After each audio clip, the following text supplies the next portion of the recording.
All right, also with us today is Dr. Mahsa Tehrani. She's an advisor to the National Union for Democracy in Iran. She fled Iran as a child, first to Turkey and then to the United States.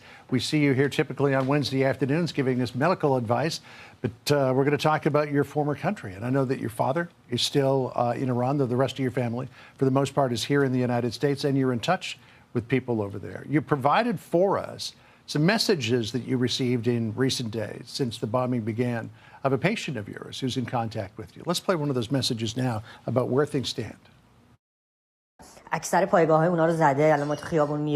He's hit most of their bases. Now, when we go out into the streets, they're all just standing around or sitting there. They're really confused. I mean, honestly, I think if Delta Force were on Tehran's streets right now, they could take the whole city in a matter of hours. Their support is much weaker. I mean, no matter how I calculate it, their supporters on the streets right now are far fewer compared to the real Iranian people. And I'm certain, and every day I see more and more fear in their faces. You know, we hear these pronouncements from the regime in Tehran, oh, we're winning this war. Judging by what we hear from people in the streets that you've gotten messages from, it's completely the opposite. It's completely the opposite, John. The Iranian people inside are incredibly thankful for President Trump's leadership, his clarity and vision in all of this. And as this message said, my patient sends me messages periodically. You know, their bases are demolished. The security personnel are just walking around confused and scattered. And my patient and his family, his friends, you know, they're a younger generation of kids who want to jump back on the street and take back the country. There's this energy in them, and from what I'm seeing from the messages, from the videos, but they're waiting for the green light from us to do that. Right. We should say that the voice has been disguised, so that is not to be identified. So across the street on Capitol Hill, you've got Democrats saying that this is an illegal operation. There was no reason to mount this operation. What are you hearing from people inside Iran and from the Iranian diaspora here in the United States? John, for the past 47 years, the Iranian regime has been a menace to all the world, basically.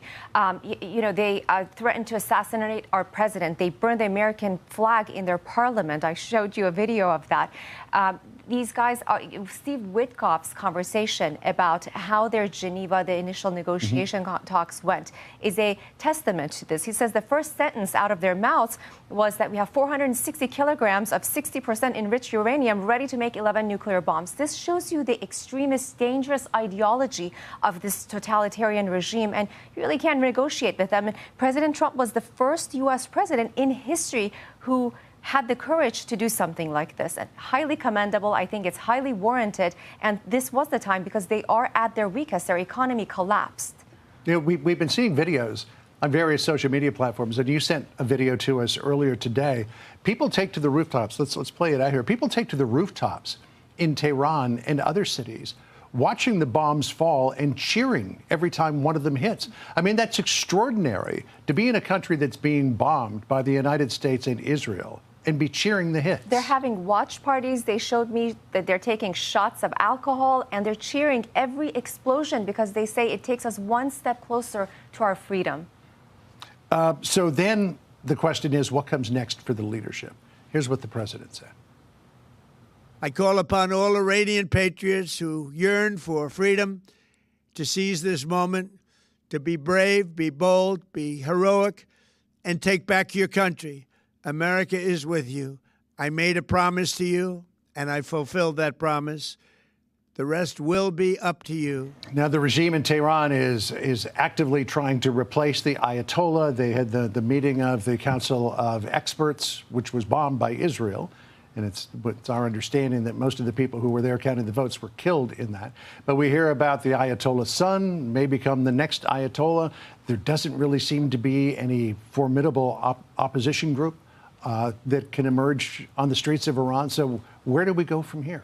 So, John, let me tell you where we don't go from here, and that's reorganization from this homicidal regime and appointing another cleric, because it will be completely counterproductive to the process we've taken so far. The people of Iran have spoken, and the people outside in the diaspora have spoken, John. January 8th and 9th, there was a call to action. Millions of people came out on the streets chanting one name. They trust. The only figure that the Iranians trust is the Crown Prince Reza Pahlavi. And here, 2 weeks ago, the Iranian diaspora outside of Iran, over 1 million counted from Los Angeles, Toronto, Washington, D.C., Europe, Munich. They all came out, again, supporting him. And they can be on the left, they can be on the right. It's not necessarily all monarchists. They all want to back him because they trust him to lead them into a secular democracy. Reza Pahlavi, so only a transitional figure, you're saying? A transition, and that's what he says. He says it is his life mission to help transition the Iranians into a secular democracy that they deserve. He's a Western-educated humanitarian. You know, he wants very close relationships with Israel, with the U.S. He says he will immediately forge a very close relationship. There were projections about economic growth. If the U.S. and Iran are allies over the course of the next 10 years, there's a projection of $1 trillion in trade revenue between the two countries. Complete geopolitical change in the world.